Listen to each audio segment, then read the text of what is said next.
by Zoom, who are dear from Nametrics, and also our guest this morning is Disu Vera Cruz. Good morning, good to have you guys. Good morning, Bukola. Good morning, Ifeanyi. Great to be here again on Monday morning for Business Alpha, brought to you by Classic, Classic, Classic FM and Nairametrics, sponsored by Unity Bank. Good morning, Disu. Great to have you. I love your Good smile this morning. morning. How was your weekend?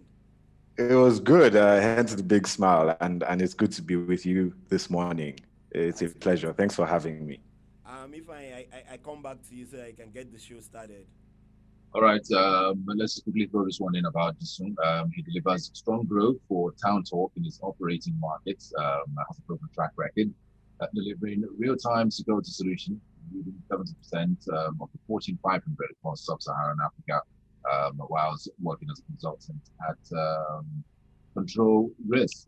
Jisung has a bachelor's degrees in political. Okay, let's just he'll tell us all about that. Once again, good morning, Jisung, and welcome to. Good morning. Was that intro a bit too heavy for you? We want to hear it from the horse's mouth. Okay, sure. Well, okay. My name is Disu Vera Cruz. I'm the Chief Operating Officer at Towntalk Solutions. I'll talk a bit about Towntalk, but about myself. Before I founded Towntalk, I worked at a company called Control Risks West Africa, which was a global firm that managed security risks for many of the Fortune 500 companies. I worked in Nigeria, Nairobi, Kenya, as well as in Johannesburg and South Africa, really sort of supporting clients as they try to navigate what can be a very uncertain, dynamic, and ever-changing environment on the African continent.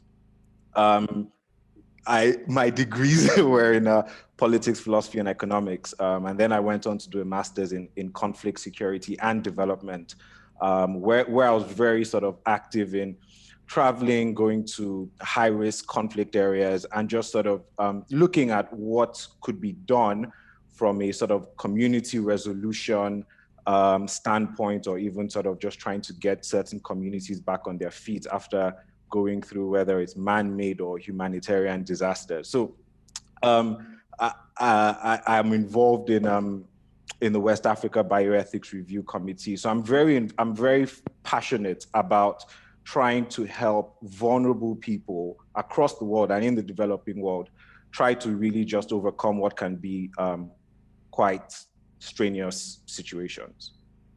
So tell us now, what is Town Talk about, and what inspired you to actually start Town Talk? Sure. So Town Talk is a technology company. What we focus on is we try to gather really hard to collect data in Africa. There's a lot of information that we have, but that we don't really, that we need, but that we don't have.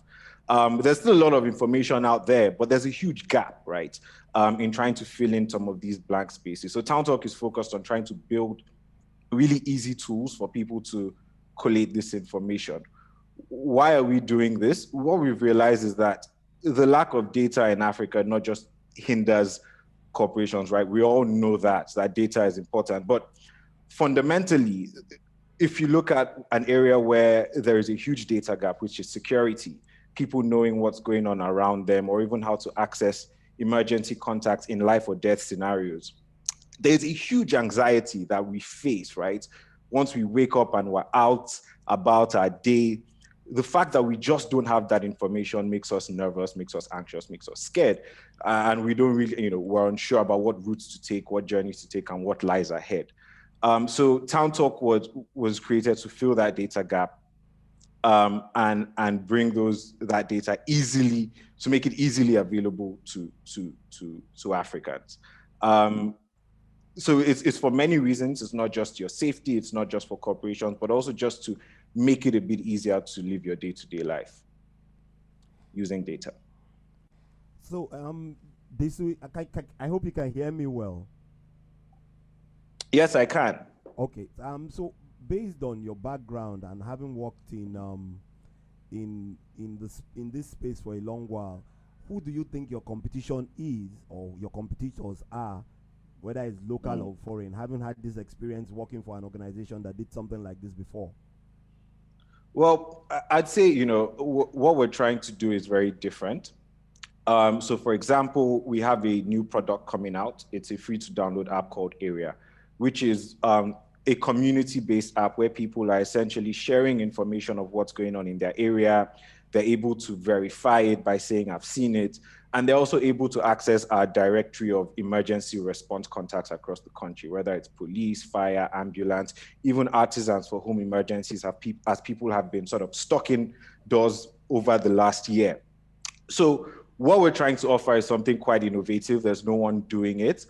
But however, we're aware that to build our community, which we're doing, we're having to tap into certain existing communities. And that includes, so we see them as partners rather than competitors. So that includes, for example, journalists, that includes security experts, that includes people who are working in remote areas, providing much needed services to vulnerable people. So while yes, these services are provided in real ways that people need physically, we see ourselves as enablers of making that access easier, making access to that information much easier, and access to those services much easier. All right. How old is Towntalk? And when you started, how did you get the funding for it? Yeah, no, it's been quite a difficult road, as any entrepreneur would tell you. Towntalk was started in 2018 when I met my co-founders by chance. Again, trying to fill in a data gap. We were sort of young enthusiasts working, trying to secure organizations during elections periods, right? And one of the challenges we found was it was just difficult. It was really, really difficult. Even if you have contacts in organizations and agencies, it's ever changing, it's highly dynamic, and it's really hard to get it in a structured, useful manner. So here we were trying to get all the polling units, all the incidents happening around town, and that access to that information was just really difficult. So we started off on that journey, kind of just trying to do one thing, right? We didn't really see ourselves going into set up a business.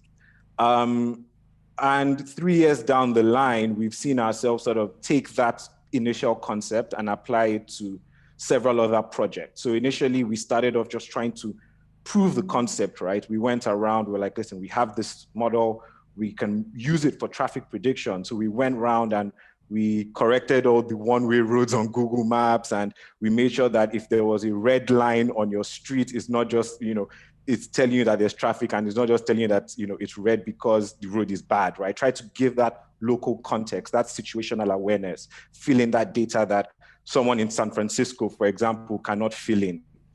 And so we just went off on that. And then after sort of during the COVID period, when of course things got a bit more strenuous, we then sort of buckled down and we said, okay, we need to now create something. We need to take this technology that we've built and we need to make it available to people.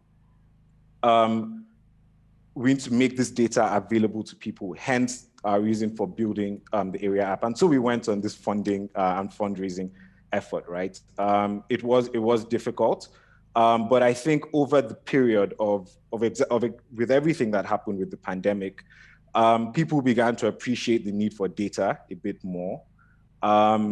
People sort of began to place a bit more emphasis on technology. And so we found that there was an open door that we could sort of push on, and we're able to get through that quite well. Talking about gathering data, are people willing to give information? What's it like? What's your experience? What has your experience? Yeah, no, that's a good question. I think there are two sets of people, right? There are existing community members, right? People who belonging in this community is essential to them. There are people that we have in far reaches of the country who really coordinate on this free app. And for them, it's life-changing, right? It's the difference between life and death. We have people in the Southwest as well who just want to know what's going on because it's quite a, things go on here. It's quite a busy environment. But we have a second group of people who are just sort of regular folks who would just want to belong in the community. What do they get for supplying this information? On the area app, where you're able to share what's going on around you, if you participate credibly, meaning you post something that ends up getting verified by our intelligence team in-house, or you participate in verifying something that has been verified by intelligence team in-house, you get what we call area points. So these area points are kind of like tokens and rewards that do two things. They move you through different stages. So you start off as an area player. As you become more credible, you move on to the area master, area champion. But also, as we begin to develop our solutions, you'll be able to trade those points in for in-app rewards. And we really invite people to join the community because it's not just sort of us building an app and putting it out there, right? This is technology that we've built and we're trying to make it available to everyone and grow it with everyone so that the solutions even become more locally available. Yeah. No, you mentioned something about the intelligence team in-house. So that brings me to the next question. People are quite important to businesses like yours. So how many people do you have working for you internally, and the support system that you have external of your business? Sure. I think one of the crucial staff are essential to any business, but I think people in general are essential to any business. And I mean people in your life, people that you've encountered in the past, the lessons you've learned. It's absolutely important that you place people front and center of your business, especially the people that you serve. Recruiting has been an exciting experience for myself. Of course, we started off with a small family of 3. So growing into a team of about 23, 24 now is absolutely something that has happened very rapidly, very quickly. And the range of people that I've met, whether we've hired them or not, has been incredible. In-house, we have doctors, we have psychologists, we have experts in security, we have all kinds of people, right? Really coming together and buying into this community. So it's been rewarding, but it's also challenging, right? Because you have to make some very tough decisions. But recruiting has been an exciting experience for me. But my question would be, you mentioned something about your area commanders and your area champions. How do you verify this? I am the area commander. You are the People on the are the area players, masters, and champions. Yes. How do you verify them? Yes, sure. So the 3 ways that the verification happens. The first is we're able to geolocate anything that is shared on the app. So if I share something where I am now, it pops up on people within a given vicinity on their near me feed. So it's only things that are near you that are there. Hence, so if it's near you, you're sort of more likely to see it, more likely to hear about it, and more likely to be a credible source. So you have the way you have on your Facebook where it's a news feed, right?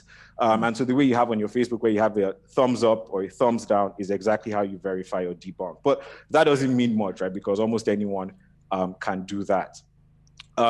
That information then, of course, passes on to our intelligence team, who one can see how many area points this person has who has verified or debunked it. But crucially, they can begin to push these incidents to other credible sources, either on the platform or in their network across the country.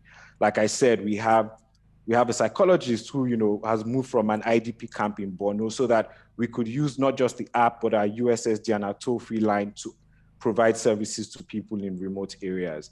So she's able to tap into that network as well of NGO workers, doctors working in that part of the country. And so we're trying to really build an expansive community where everybody really has a stake, and it's not just feeding area data. It's more around providing you with the information to know what lies ahead, to stay safe, and to access critical services in emergencies.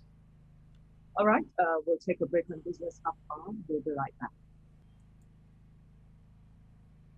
All right, welcome back. It's still Business Half Hour here on Classic FM 97.3, the station. Every song you know. All right, we have Disun on the other side of this communication channel. Once again, welcome to Classic FM, Disun. Yeah, thank you. I'm having a good time. That's great. Running a business, you started 3 years ago, and about 2 years ago, or last year, came COVID. And with the kind of things that you do and the restrictions that the pandemic has brought about, how has business been for you through this period of COVID? And as we're getting hopefully towards the end of the pandemic.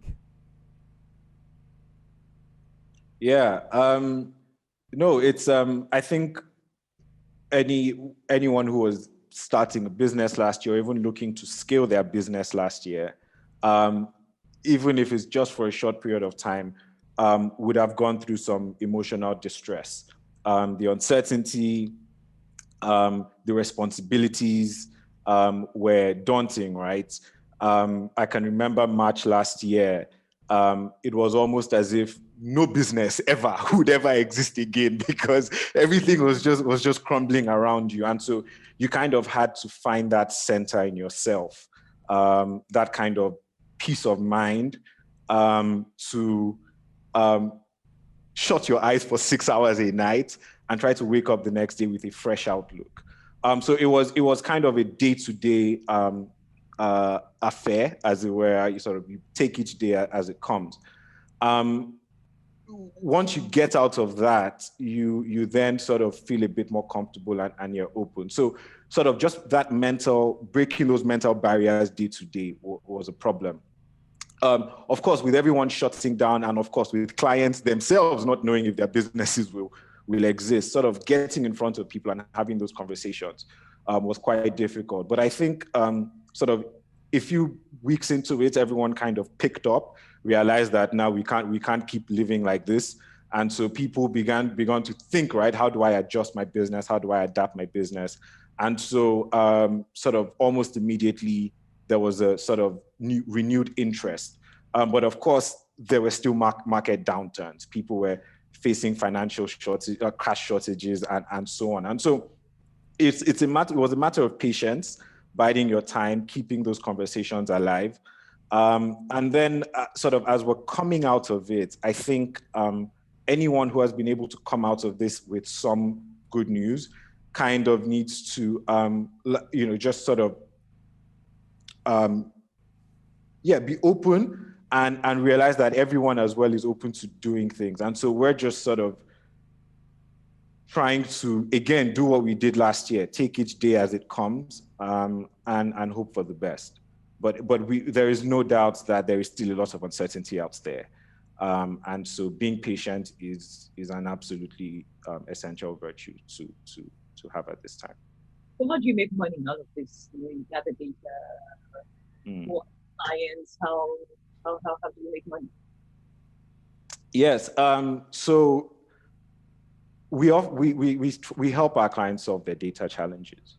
One of the things I said initially was there's a lot of data we need, but that we don't have. So at Towntalk, if I backtrack a bit, what we've done, right, over the last 3 years before we sort of launched Area as a free to download app, is the clients or organizations have a particular data problem. We recognize the community that can help them with that data. We understand the kind of technology they need to build to get that data. And then we understand the kind of technology that they need to build to process that data in a predictive and useful way. So we've been offering clients those services.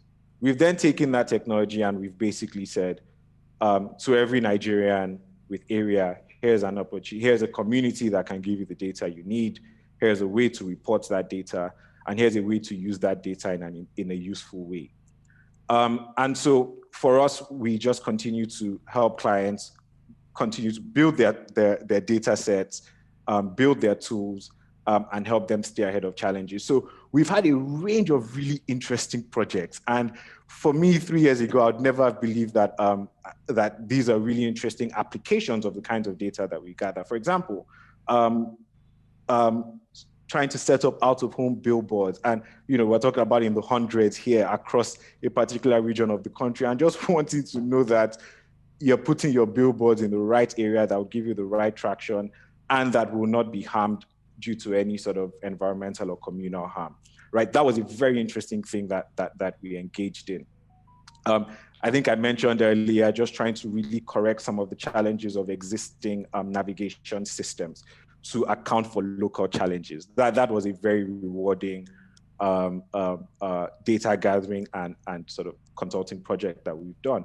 We help a lot of really high risk projects as well. So you can think of people working in the South in oil and gas sector, or people even transporting really essential goods across the country. You're talking food security, you're talking people moving essential goods across the country. Get information on what's happening, stay ahead of local risks, either through our app, through our USSD platform, and then, of course, providing them with the necessary location-based emergency services to protect their people and their assets. So we're engaged in a lot of really interesting data projects, and our goal in the long run is, as we continue to build these technologies and as we continue to invite Nigerians into our community, we can democratize these technologies and make it easily available to Nigerians. And so, this is a really exciting part of the journey that we're looking to go on. But you may not be in this space now, talk about consumer behavior and spending and all of those things, but clearly it does fall in your field. But where do you draw the line between actually using data and being intrusive? Yes, I think, again, with data, it's important to know what you need to have, and then what is you want to have, and what is nice to have. When going on some, particularly when you're trying to build a community, like we are, which is what we call it, a trusted community, right? Because we're trying to get people to participate in a trusted ecosystem. Letting them know that the confidentiality of their data, either in the way you receive it or even other people can access it. So for example, there's an option for anonymous sharing on the platform, right? Even just the ability to let people know that when they give you that information, you're not just sort of taking it and exploiting them, as it were, without them reaping any rewards. I think one of the amazing things that have come out of last year that a lot of really techie people are interested in is the idea of sort of cryptocurrency. So the idea that we could have in-app points and rewards that people could cash in by participating in this trusted community is something that we sort of want to continue to focus on. So I think, again, with data, what we've done, crucially, is we've made sure that our products have passed every single regulatory requirement. So whether that's the international standard organizations or even the GDPR in the EU, which is more stringent than the NDPR in Nigeria. We are also engaged in a lot of really interesting international research projects, one including a dedicated call center that we use to support survivors of gender-based violence and try to harness that data to improve the way technology can support these survivors. And so again, by virtue of being involved in that, we have had to really put our systems through a lot of rigorous penetration testing, data privacy testing as well. And so it's something that we really prioritize. We even have a data safety officer internally who makes sure that all our internal processes are compliant. And he conducts a regular audit of those processes every quarter. So we're quite diligent in it, and we understand that in the current environment as well, it's something that people really put a huge weight on. So, yeah. Okay, coming back to that, so with a high level of insecurity in Nigeria, what peculiar challenges do you face? Because you are trying to build a trusted community. So how would you be able to do that when you look at the current challenges we face with insecurity? Yeah. Okay, so I think with the current security situation in Nigeria, there are some obvious things, right? We obviously know that each region has its own peculiar challenges. I think sometimes we get lost in that conversation.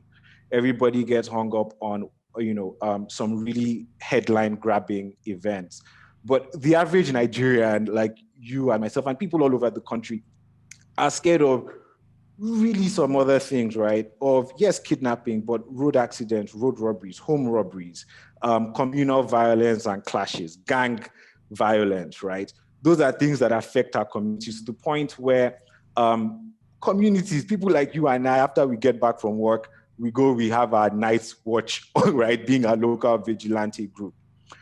So there's a gap that really needs to be filled in how people access safety or feel safe. So that's one challenge that we've had, which is really just getting people to understand that, sometimes you could get lost in the headlines and really forget what's happening to you on a day-to-day basis. One of the things, with building a community, we found some success in, the existing communities that are out there that have a use of this app. We're now trying to get out there and get Nigerians involved and people buying into what we have to offer. We curate emergency response contacts. So, one of the things, for example, that we have, if you go on our platform and you search for road safety, you can find the patrol tow trucks of FRSC across the country in every state. And that was a huge undertaking, a lot of research, a lot of letters, a lot of travels. And that is information that changes on a day-to-day basis. So really trying to access that information, make it available to people has been quite difficult. And having that response readily available for people has been quite difficult. But I think with every new solution and with every new tool, education is an absolutely important aspect of things. So we're focused on just trying to educate people. We'll do a lot of demonstrations of our products. We'll let people know this is how it could benefit you. This is your SOS button. This is how you know what is happening near you. This is how you search for an emergency contact. This is how you add your family and friends as an emergency contact. This is how you connect the app to your phone SOS. This is our toll-free line. And so we'll continue to educate people and let them know how they can use our product and how we can help them stay ahead of their local risks. Okay. Time. Yeah, time. If I know, time is never. You're enjoying the conversation. We're really enjoying it. I'll take the next question, and then if I will take the last two, he will ask you how they can reach you. So, where do you see your business in 10 years? And then if you go on from there. Okay. I try to take each day as it comes. I think that's important. I try not to look in the past, and I try not to look to the future too much so I don't get lost. But I would like to see area in everyone's hands. Important. Hopefully, we expect the security situation to be better, but safety is and information is ubiquitous, right? It happens in any context and any scenario. So we would like to see area as that tool for accessible local information. The fact that our solutions are available in Yoruba, Hausa, Igbo, Pidgin, and English is amazing. And so we would like to just continue to develop that and make that just an amazing product for people to access. And I think for Towntalk, we would just like to, for us, just continue to really come up with new ways, new solutions to some things that we take for granted in this part of the world, and just try to use data, use technology in an accessible, inclusive way to get people involved in all kinds of communities. So, Disu, hello. Yeah. Why did you choose the name? Why did you choose the name Towntalk? Why did you choose the name? Yes. Okay. No, good. So if you go on our website, you see that our logo is actually a gong, right? One of these traditional African gongs. What we are trying to do is we're trying to take the talk of the town. We're trying to figure out what the town is saying. We're trying to get data, hear what people are thinking, hear what people are saying in the town, what people are talking about, and really just sort of distill that into a way that makes sense. And so we harness that data and we try to ring that bell and let people know what is going on. We're very sort of peculiar about these things. Even the app area is an app, is a call to action. It's a call to action. Yes, yes. Time. We're already out of time. But before we let you go, will you tell us that guiding quote of yours, that thing that you wake up with every morning and you go to bed with, what guides you every day? When you wake up every morning, just remember that today is a new day. What happened yesterday, and today is a brand new day with brand new opportunities and possibilities. So seize today. All right. Seize today. All right. Thank you very much. That's all we can take this morning on Business Half Hour. Thank you again, Disu. And thank you very much for having me. All right. Well, any last words before you go? Everyone have a safe day out there today. All right. Great. Remember, Business Half Hour comes your way on FM 97.3 every Monday at 8 o'clock and runs all the way to 8:30. Sponsored by Unity Bank.